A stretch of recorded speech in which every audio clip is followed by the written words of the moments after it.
In this video, I wanted to explain why I'm using the phrase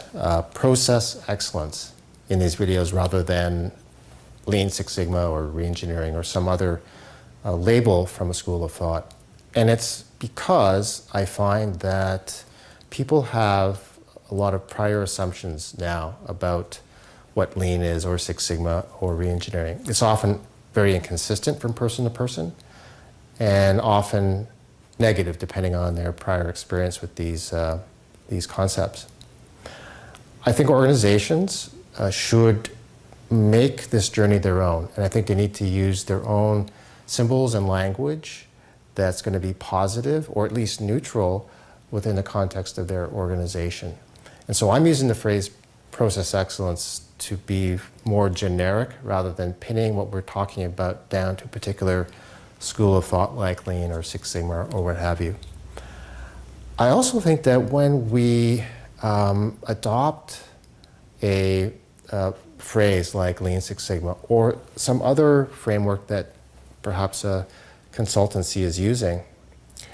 it consciously or unconsciously starts editing down the toolkit that we consider in our process excellence approach and journey. And I think what we want to do instead is be very broad and flexible in our development of tools and concepts that we include in our approach. And I remind myself of this through this phrase, the umbrella concept, and the image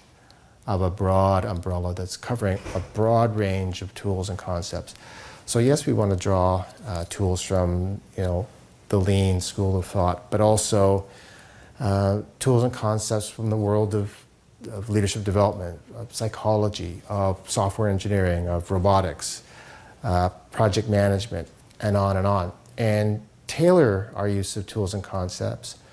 to our maturity level and our readiness and the problems we're trying to solve in our organization at a particular point in time. So